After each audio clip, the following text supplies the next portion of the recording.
Di dalam ajaran musyahadah atau penyaksian terhadap Allah itu terdapat satu prinsip yang paling mendasar, yakni keyakinan yang tertanam pada batin bahwa Allah adalah yang maha nyata dibanding dari segala yang nyata, dan Allah maha dekat daripada segala yang dekat. Tanpa keyakinan demikian, janganlah kita mengharapkan akan mendapatkan nikmat musyahadah atau nikmat penyaksian atau nikmat penglihatan. Ya, sekali lagi, tanpa keyakinan demikian, janganlah diharapkan akan mendapatkan nikmat penglihatan yang hakiki. Ya. Kata yakin ini itu berasal dari bahasa Arab, yaitu yakinun. Sementara para ahli mereka mendefinisikannya bahwa yakin adalah kecenderungan batin. Yakin adalah kecenderungan batin manusia untuk memastikan benar atau tidak benarnya sesuatu dengan melalui sebab atau tidak melalui sebab. Keyakinan seseorang antara satu dengan yang lain, meskipun mendapati persoalan yang sama, itu tidaklah sama kadarnya. Mungkin belum ada alat yang dapat mengukur kadar dan tingkat keyakinan seseorang, namun terdapat beberapa rumusan yang ada hubungannya dengan masalah yakin. Perhatikan. Yang pertama ia disebut ilmu yakin. Maksudnya ialah keyakinan yang timbul setelah adanya beberapa keterangan melalui Al-Quran dan hadis. Sehubungan dengan musyahadah, ini dirumuskan sebagai berikut. Ilmu yakin ialah ma'rifat kepada Allah dengan beberapa keterangan. Kemudian yang kedua, yakni ainul yakin. Pengertiannya ialah keyakinan berdasarkan kenyataan. Tidak ada alasan apapun yang mampu menolaknya bila kenyataan itu sudah ada. Jadi musyahadah terhadap Allah sebelum menyaksikan segala sesuatu yang menurut para arif disebut mu'ayana atau kenyataan atau pembuktian. Yang dimaksud di sini yang paling sederhana adalah dunia serta isinya, seperti itu ya. Dan hal ini ia disebut ainul yakin. Kemudian yang ketiga, yakni hakul yakin. Nah, inilah keyakinan yang sebenarnya, yakni musyahadah terhadap Allah secara nyata dan meyakinkan tanpa dalil dan pembuktian. Hakul yakin ini ialah musyahadah terhadap Allah, penyaksian terhadap Allah dalam segala sesuatu, tanpa bersatu, tanpa terpadu, tanpa bersambung dan tanpa berhubung-hubungan. Di dalam kitab Al-Hikam yang dikarang oleh Ahmad Ibnu Athaillah, beliau berkata yang artinya, yang pertama, bagaimana mungkin sesuatu dapat melindungi Allah, padahal dialah yang mensahirkan sesuatu. Kedua, bagaimana mungkin sesuatu dapat melindungi Allah, padahal dialah yang tampak pada segala sesuatu. Dan bagaimana mungkin sesuatu dapat melindungi Allah, padahal dia maha nyata sebelum adanya sesuatu. Dan bagaimana mungkin Allah dapat didinding oleh sesuatu, padahal dia lebih nyata daripada sesuatu. Dan bagaimana mungkin sesuatu dapat mendindingi Allah, padahal kalau tidak dia, maksudnya kalau bukan karena dia, tidak akan ada segala sesuatu. Alangkah ajaibnya, bagaimana mungkin yang maha ada bisa zahir di dalam yang tidak ada. Seperti itu kata Ahmad Ibnu Athaillah. Jadi kalimat ini sebenarnya adalah rumusan dalam arti ilmu yakin, yang dengan keterangan-keterangan tersebut menunjukkan bahwa tidak ada satupun yang bisa mendindingi Allah, kemahanyataan Allah, kemahadekatan Allah, dan kemaha besarnya Allah. Ya.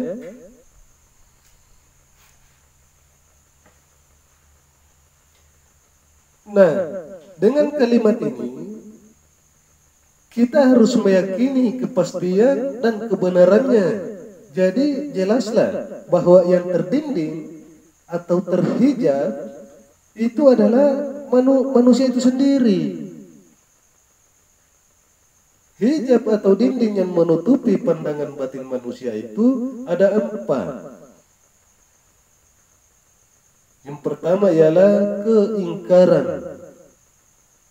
dan yang kedua ialah kebodohan, dan ketiga ialah prasangka buruk, dan yang terakhir ialah terlalu sibuk mengenai urusan dunia.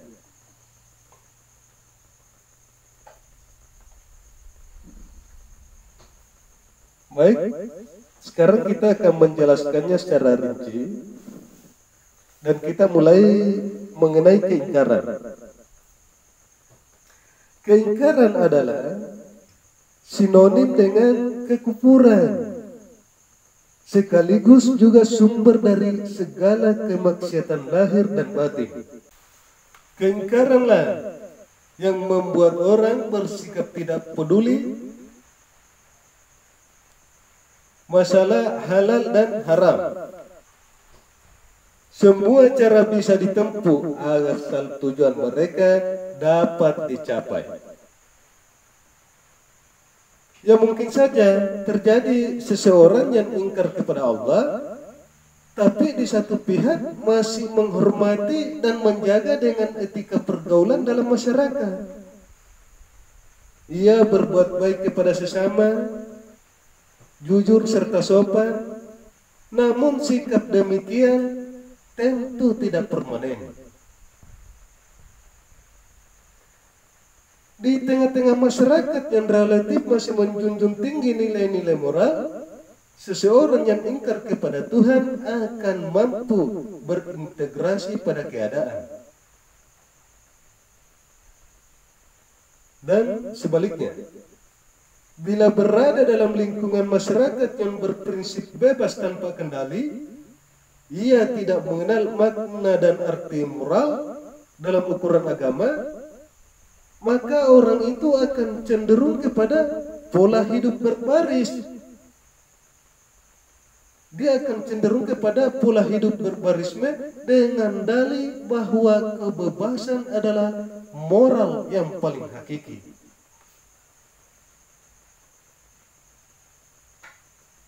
Tepat sekali apa yang dikemukakan oleh para arifubillah.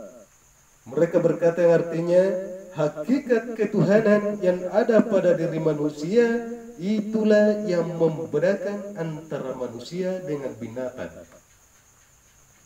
Kemudian yang kedua, mengenai masalah hijab atau dinding yang mendindingi kita sehingga kita tidak dapat menyaksikan akan kebenaran atau melihat akan Allah, itu adalah kebodohan.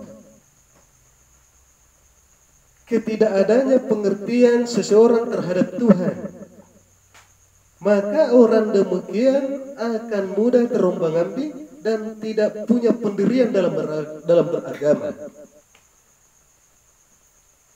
Kebodohan yang dimaksudkan di sini bukan berarti karena rendahnya tingkat kecerdasan, bukan ya.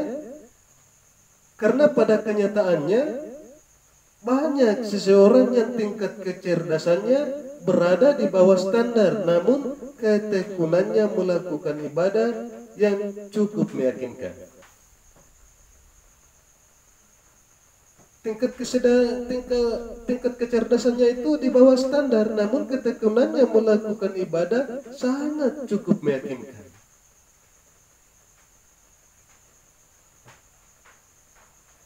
Jadi dengan kebodohan dan ketidaktahuan kepada agama itu bisa saja terjadi sikap dan perilakunya malah bertentangan dengan ajaran agama yang dianutnya.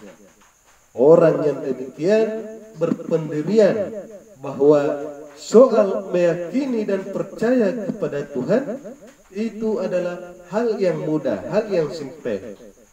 Katanya asal tahu Tuhan ada dan Tuhan Esa, katanya itu sudah cukup. Seperti itulah orang-orang yang bodoh.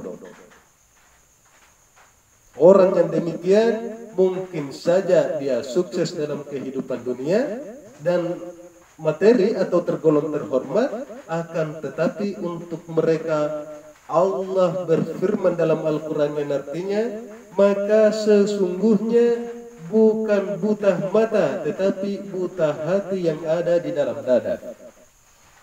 Dan firman-Nya yang lain, siapapun yang masih hidup di dunia ini dalam kebutaan, maka di akhirat kelak akan lebih buta dan sesat jalan. Ya, yang dimaksud ayat ini ialah tidak adanya pengertian dan ketidaktahuan kita terhadap Tuhan. Ya.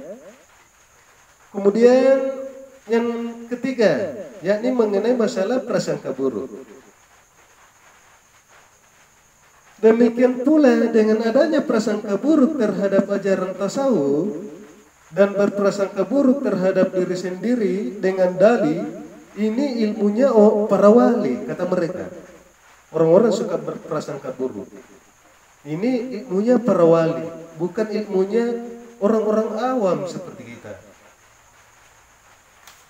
Maka hal ini juga merupakan hijab atau dinding yang menutupi seseorang untuk bisa merasakan kenikmatan makrifat, atau dinding sehingga kita tidak dapat melihat Allah. Perlu kita ketahui bahwa ilmunya para wali adalah juga ilmunya Rasulullah. Karena dari beliaulah para wali dapat menyaup ilmu itu, dan dari Rasulullah juga lah para wali mengambil tauladan. Ya. Kemudian selanjutnya, yakni yang keempat dan terakhir, mengenai masalah dunia. Bila hati dipenuhi dengan urusan dunia, kadang-kadang tidur kita tidak nyenyak. Kadang-kadang masalah yang satu hilang, maka masalah yang lainnya datang.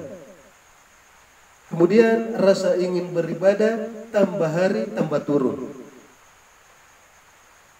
Dan pada saat keadaan ekonomi hidup masih pas-pasan, keinginan untuk mempelajari ilmu agama, khususnya ilmu ketuhanan, itu menggebu-gebu. Keinginan kita menggebu-gebu. Akan tetapi setelah rezeki kita naik daun, maka timbullah rasa malas. Dan yang paling tragis lagi, jika tumbuh tanggapan di dalam hatinya dengan menyatakan buang-buang waktu saja. Itulah hijab. Itulah keempat hijab yang dapat menghijabi kita sehingga kita tidak dapat menyaksikan akan kebenaran, yakni menyaksikan rahasia-rahasia yang dikandung di dalam Islam.